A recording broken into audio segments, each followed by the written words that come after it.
3 games in 6 days. How much do you think you learned about this team, and how much do you think that took a physical toll on their bodies? Oh, I think it took a physical toll, but we took Saturday off, which was good. And then we didn't go that long yesterday. I don't plan to go that long today. So I'm cognizant of that. But I think they learned a lot about each other. I think they learned a lot about their ability to defend collectively with defensive intensity and activity. I think offensively, we learned that we've got to keep putting pressure into the game constantly, run by putting pressure on the rim with our ability to drive and cut and get out in front of the defense and the ability to move the ball. So I thought in 3 games, we definitely learned a lot, but we also learned we've got to be a more physical team. We've got to be a better blockout team. We've got to be a more ready to shoot team. We've got to be able to go inside out even better. There's numerous things that you learn that you're doing okay with, that you got to get better with, or they go away quick. And then you also learn that there's a lot of things that you've got to improve upon. And I think that's where we're at. Hey, Coach, good to see you today. I was asking Justin, I guess, about the 67 deflections you guys had the other night, and you were saying, hey, we should be able to get more than that. I kind of get your thoughts on that, being that this was the most you guys have had, I think you said, since you've been at Georgia, and just how that continues to play in y'all defensive activity you were talking about a second ago, and you're getting better in that regard. Well, I learned a long time ago that the definition of a deflection is a barometer of active defense. And when you have active feet, hands, mouths, bodies, and everybody's moving and playing to their length, and they're aggressive on the ball and you're aggressive off the ball, well, then you've got a chance. And it's not about getting steals as much as it's about getting deflections. And I think for this team, what we do is we count a charge as 2, because that's taking 2 points away. So I have my own scoring system on the deflection game. But the bottom line is it's activity. It's showing your length. It's being aggressive. It's showing defensive activity. And for us to be successful, we have to have that, because obviously we're not real big and we don't have that skyscraper size inside that's going to wipe out shots and take advantage of the rim that way. So we've got to be able to do it many different ways. And I think one of the keys to this game, activity-wise, is going to be our ball pressure, because this team is really, really good at getting the ball inside and trying to play one-on-one basketball with Montana. So we've got to do an even better job of activity out front, bringing pressure to the game, showing that activity and length, and then being aggressive when it goes inside. Thank you. Sure.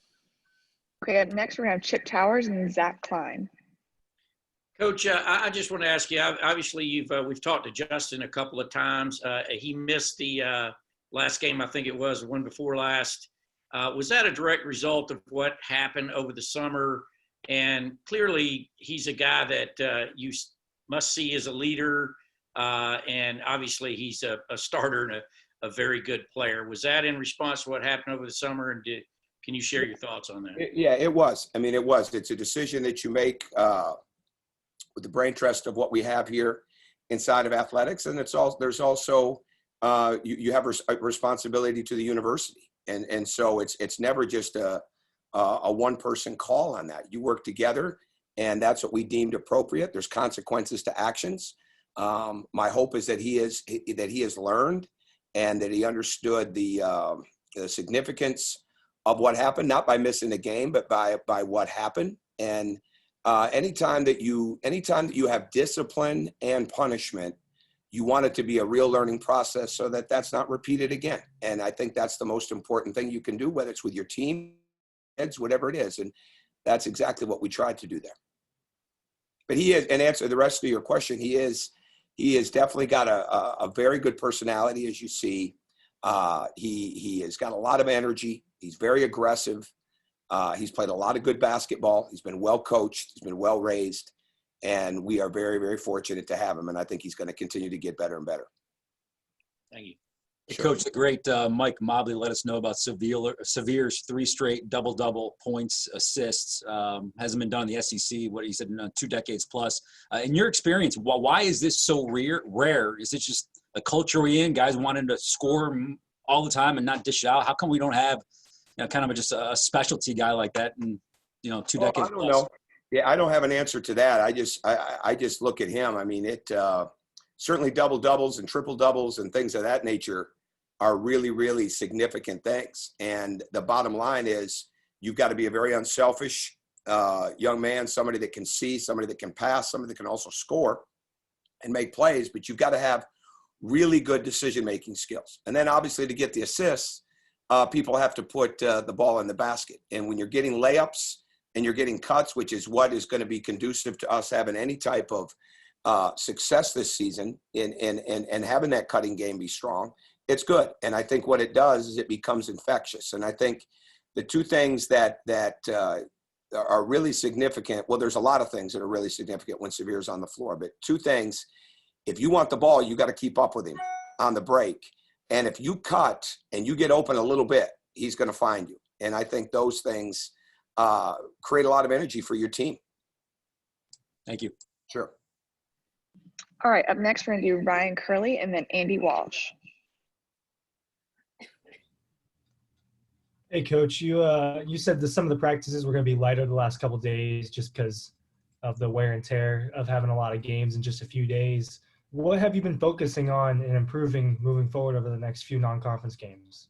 Well, we're really locked into this one. We haven't started into Samford yet. That'll be a whole different deal once we get through Montana. But I think the bottom line right now is to continue to show ourselves up defensively. This is a really good post-up team. This is a team that really likes their sets. They like their actions. They've been on the road for 3 games. We'll be their 4th. So, and they've been in some really close games, especially the last 2 with Southern Utah. And so they're battle tested in that sense. They've got, they really move the ball well. They're unselfish.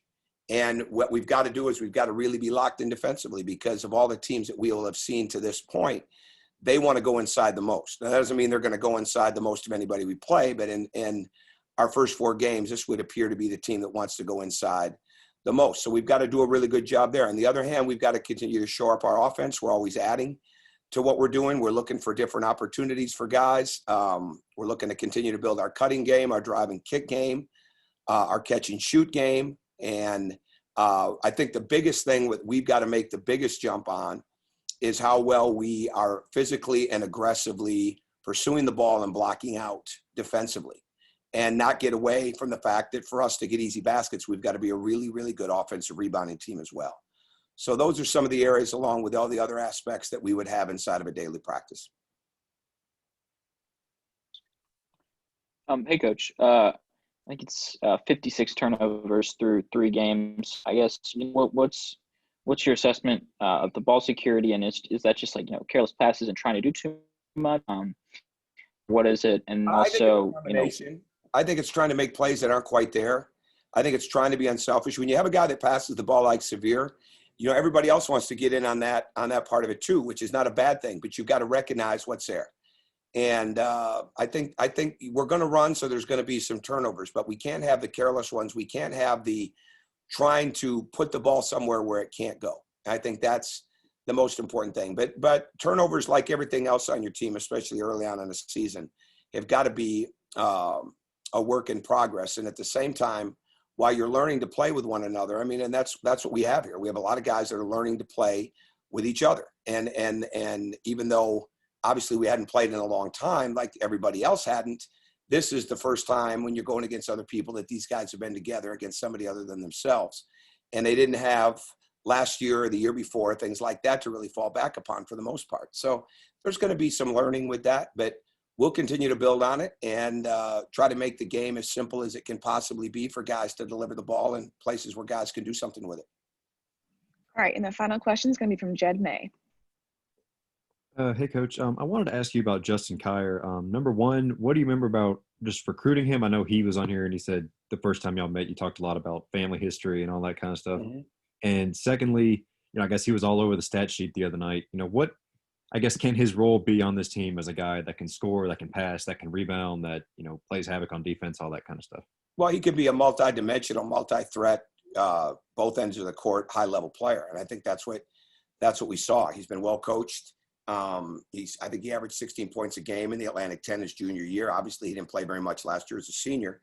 That's why he was able to get the year back. But the bottom line is he's an aggressive young man, plays very hard, wants to be really successful, one of our hardest workers when it comes to extra time in the gym. And we're continuing to all get to know each other. And that's the bottom line. I never had talked to him, obviously, before the first time we talked on the phone. I remember it vividly. I was driving back from Florida to Georgia, and I was sold. There was no doubt about it. And then I dove even harder into the film and was even more sold. So it became really key, obviously, that we got older in the spring, and he was a springboard to that, because once we were able to land him, we felt really good about moving forward, of having a guard that had played high-level basketball and had some success, knew the game, knew the value of both ends. And after you talk to him on the phone, you realize the value and the character that he's been raised with, and with all the things that he's been through. And I think that, to me, is as much of why he's has been a success and will be a success here as anything. Certainly, we want to make him better and add to his game, but his character and his value is what I think are the defining characteristics of him. All right. Thanks so much, Coach.